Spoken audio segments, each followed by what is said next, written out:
ঐক্যবদ্ধ শিক্ষার্থী জোটের পক্ষ থেকে আজকে আমরা ঢাকা বিশ্ববিদ্যালয়ের অন্যতম institute of leather engineering and টেকনোলজিতে এসেছি।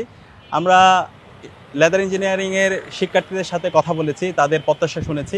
বাংলাদেশে যতগুলো সম্ভাবনাময় খাত আছে তার মধ্যে অন্যতম সম্ভাবনাময় খাত হচ্ছে আমাদের চামড়া শিল্প। এই চামড়া শিল্পের অপার সম্ভাবনাকে কাজে লাগানোর জন্য আইএলটিএস শিক্ষার্থীদেরকে যেভাবে প্রশিক্ষিত করা দরকার, এখানকার যে ল্যাব আছে সে ল্যাবগুলোকে যেভাবে আধুনিকায়ন করা দরকার সেগুলো বিগত সময় হয়নি। শিক্ষার্থীদের জন্য যে ল্যাবে মেশিনগুলো আছে সেগুলো 30 থেকে 35 বছরের পুরানো।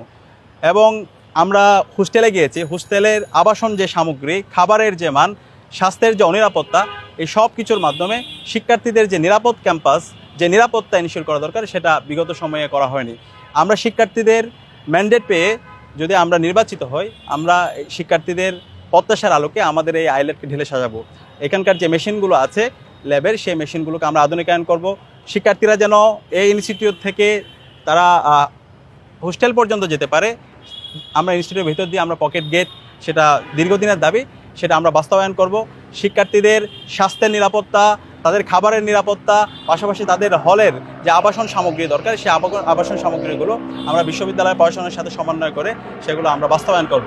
এবং যেহেতু আমাদের এই ইনস্টিটিউট বিশ্ববিদ্যালয়ের থেকে একটু দূরে আছে, সেক্ষেত্রে আমরা যে পরিবহন সংকট আছে সেই পরিবহন সংকট আমরা দূর করব। আমাদের ছাত্রী বোন যারা আছে তাদের নিরাপত্তা এনশিওর করা এবং তাদের যে হাইজিন কিটের দরকার, তাদের স্বাস্থ্যের নিরাপত্তা, এই সামগ্রিক নিরাপত্তার জন্য আমরা পার্শ্ববর্তী যেই হাসপাতাল আছে সেই হাসপাতালের ট্রিটমেন্টের ব্যবস্থা করা এবং সামগ্রিক নিরাপত্তা এনশিওর করার জন্য আমরা আমাদের কাজ করব।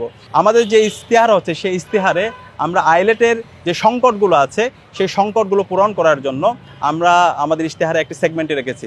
আমাদের যে প্রত্যাশা, শিক্ষার্থীদের যে প্রত্যাশা এবং আইলেটের আমাদের ছাত্রছাত্রীদের যে প্রত্যাশা, সে প্রত্যাশার আলোকে আমরা আমাদের এই ক্যাম্পাসকে গড়ব এবং এর আলোকে আমাদের ঢাকা বিশ্ববিদ্যালয়কে আমরা সায়েন্স টেকনোলজির মাধ্যমে সবার ক্যাম্পাস হিসাবে সারা বিশ্বে আমরা